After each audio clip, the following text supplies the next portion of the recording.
Assalamualaikum warahmatullahi wabarakatuh.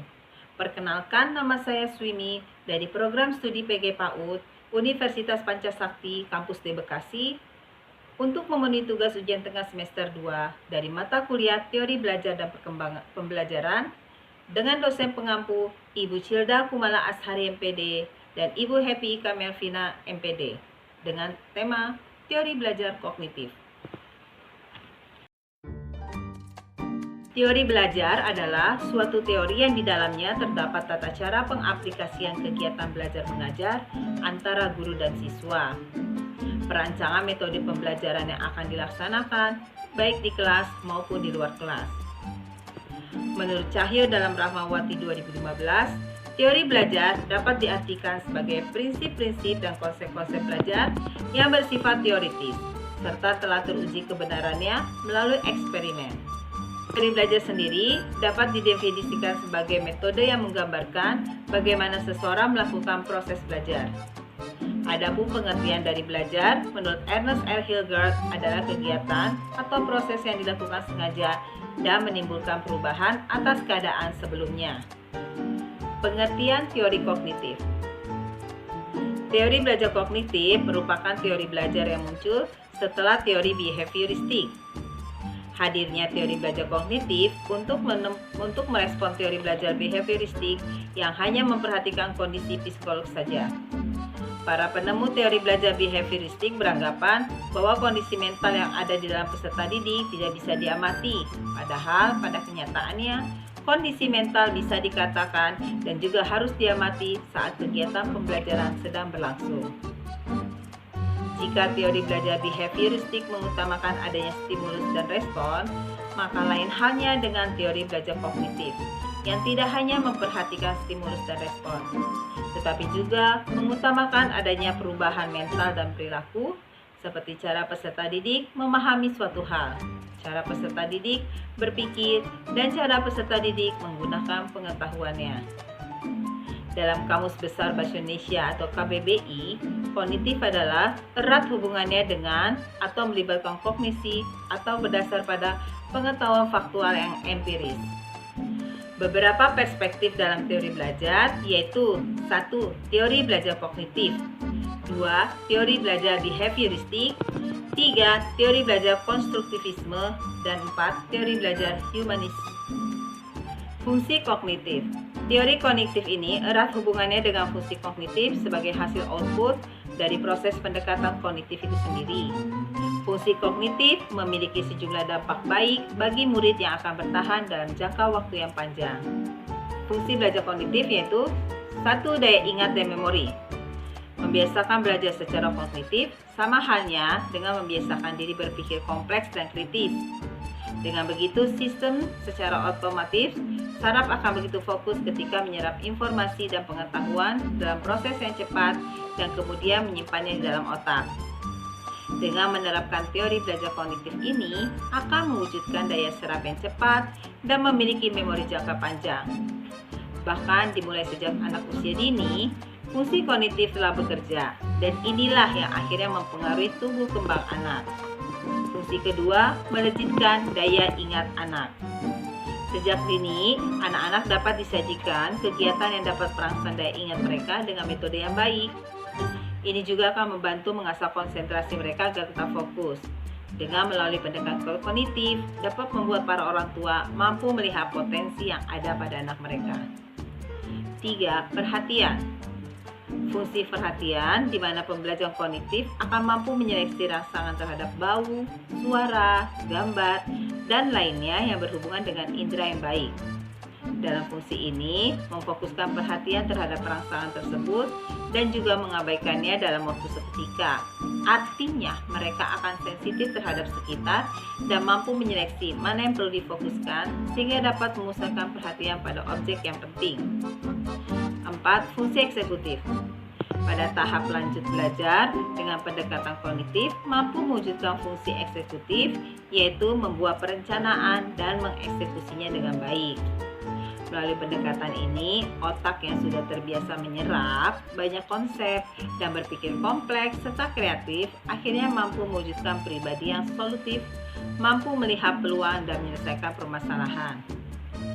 5. Kemampuan bahasa. Pendekatan ini memberikan kemampuan berbahasa seseorang, di mana prosesnya murid akan mampu berkomunikasi dengan baik dengan penyesuaian situasi yang baik juga. Selain adanya perbedaan kemampuan bahasa setiap orang, juga dipengaruhi oleh fungsi kognitif ini. Maka tidak heran apabila ada orang yang mampu menguasai banyak bahasa atau polyglot dengan adaptasi yang baik, serta ada pula yang kesulitan menguasai lebih dari satu kata atau dua bahasa. 6. Kemampuan mengenali dan merasakan. Kemampuan ini berpengaruh dari fungsi kognitif yang sudah ada sejak tahap awal anak bertumbuh. Kemudian tingkat pengenalan ini pun semakin meningkat hingga dapat membedakan hal-hal yang jauh lebih rumit. Sebab dengan adanya pendekatan kognitif ini, membuat seseorang mampu menyerap segala informasi dengan cepat, kemudian melakukan pengamatan hingga akhirnya dapat membedakan benda. Berdasarkan fungsi kognitifnya, dapat ditarik kesimpulan bahwa teori kognitif memberikan pengaruh yang besar saat dilakukan pendekatan dalam hal belajar maupun tumbuh kembang seorang anak. Semuanya merupakan campur tangan konsep kognitif itu sendiri. Level kognitif. Level ini merupakan level yang digunakan dan menjadi acuan para tenaga pendidik dalam memberikan beban tugas atau soal pada murid. Beban tugas juga memiliki bobot yang berbeda pada setiap level kognitifnya, di mana level ini dibagi menjadi 3, level 1, level 2, dan level 3. Level 1 merupakan standar yang diberikan bagi murid yang masih berada pada tahap perkembangan yang rendah. Dalam tahap ini, mengutamakan pengetahuan serta pemahaman saja, yaitu seperti mengingat dan memahami. Pada level 2 menuntut kemampuan yang jauh lebih tinggi, di mana murid mampu memahami, mengingat, dan menerapkan materi pembelajarannya.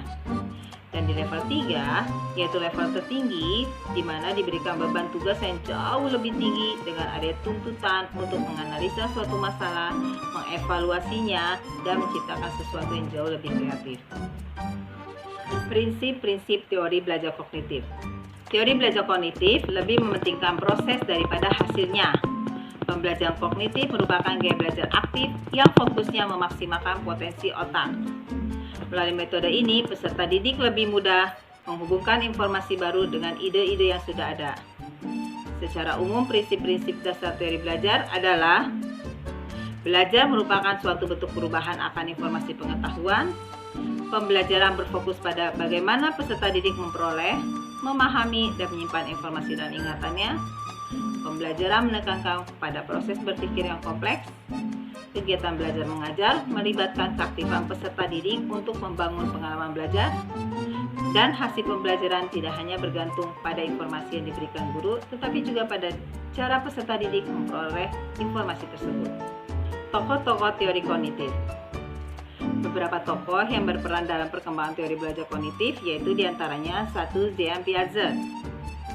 Jean Piaget bisa dibilang sebagai seorang yang menemukan psikologi kognitif atau penemu dari teori belajar kognitif. Beliau dilahirkan pada tanggal 9 Agustus 1896 di Neuchâtel, Swiss. Jean Piaget meninggal dunia pada tanggal 16 September 1980. Jean Piaget beranggapan bahwa suatu perkembangan kognitif adalah sebuah proses yang terjadi secara genetik.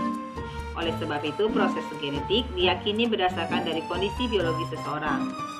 Dalam hal ini, kondisi biologis dapat dilihat melalui adanya perkembangan atau pertumbuhan yang terjadi pada sistem saraf.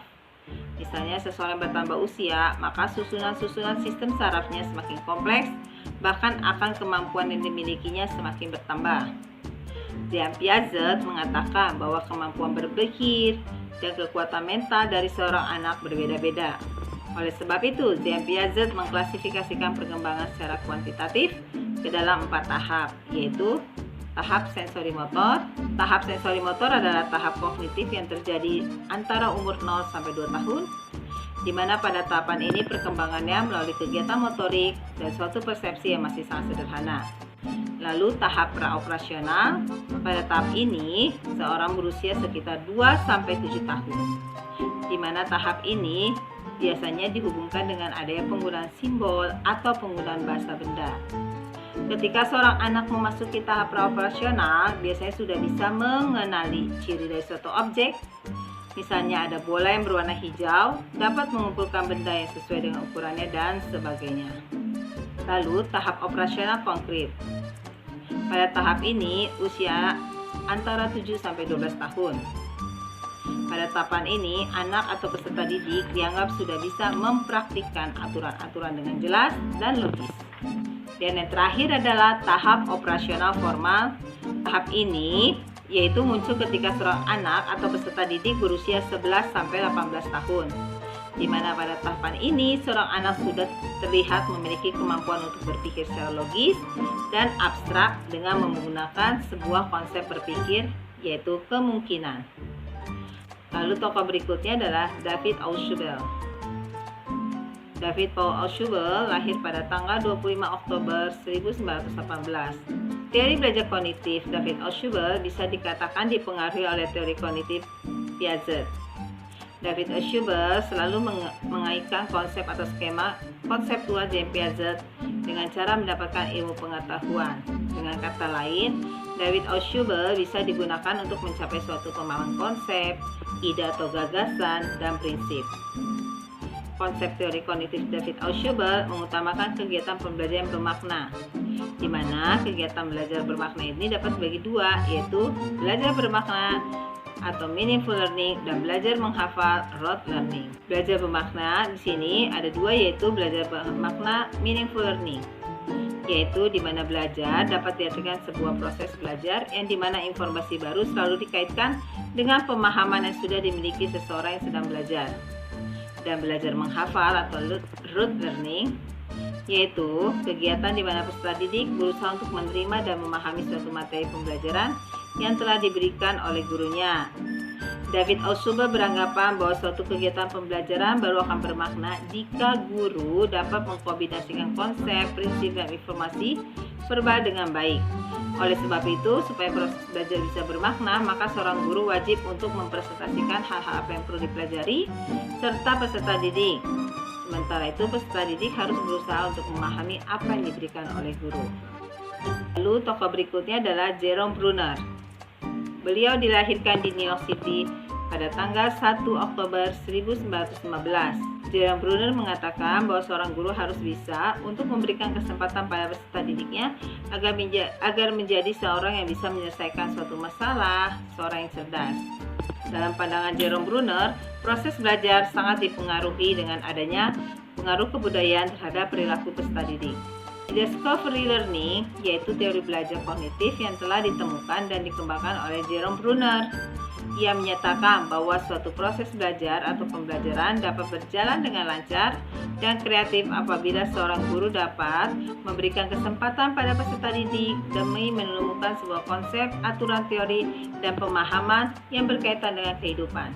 Jerome Bruner membagi perkembangan kognitif menjadi 3 tahap atau 3 model, yaitu tahap enaktif, di mana tahap ini seorang sudah bisa melakukan berbagai macam aktivitas agar bisa memahami suatu lingkungan dan mampu menendang bola, tetapi tidak mampu untuk mengumpulkan atau menggambarkan kegiatan itu lewat kata. Yang kedua, tahap ikonik. Tahap ikonik adalah tahap kognitif ketika seseorang sudah mengerti berbagai jenis objek atau dunianya dengan melihat gambar-gambar dan visualisasi verbal. Dengan kata lain, pada tahap kognitif ini, seseorang akan memahami suatu hal melalui suatu perumpamaan atau perbandingan. Misalnya, peserta didik sudah memiliki gambaran tentang mobil yang sedang berjalan, tetapi mereka belum bisa mengungkapkan dalam sebuah susunan kalimat. Yang ketiga, tahap simbolik. Pada tahap ini, seorang sudah memiliki kemampuan untuk menciptakan gagasan-gagasan atau ide-ide yang sifatnya abstrak dan biasanya akan dipengaruhi dengan kemampuan yang dimilikinya serta kemampuan bahasa dan kemampuan logika. Menurut ketiga ahli psikolog di atas, dapat disimpulkan bahwa teori ini menunjukkan bahwa proses tidak akan pernah mengkhianati hasil. Apabila dilakukan dengan sebaik mungkin, dia tidak akan semakin berkembang dengan baik apabila terus diasah dengan kebiasaan atau proses yang baik juga. Dengan demikian, dapat dikatakan bahwa teori belajar kognitif memiliki peranan penting dalam mengubah mental para peserta didik. Maka dari itu, teori belajar kognitif lebih mengutamakan proses pembelajaran daripada hasil. Dari pembelajaran itu sendiri, seorang guru dapat menerapkan teori belajar kognitif yang selalu percaya bahwa proses belajar bisa mengubah mental dan cara berpikir. Seorang guru menerapkan teori belajar kognitif selalu percaya bahwa proses belajar bisa mengubah mental dan cara berpikir yang cukup kompleks. Sederhananya, teori belajar kognitif tidak harus dilihat dari perubahan tingkah laku peserta didik, tetapi lebih mementingkan yang dimiliki oleh peserta didik, yaitu dalam melihat atau menilai suatu hal. Demikianlah materi ini saya sampaikan. Semoga apa yang disampaikan menjadi lebih memahami dalam kegiatan belajar dan pembelajaran. Mohon maaf bila ada kesalahan dalam penyampaian materi. Wassalamualaikum warahmatullahi wabarakatuh.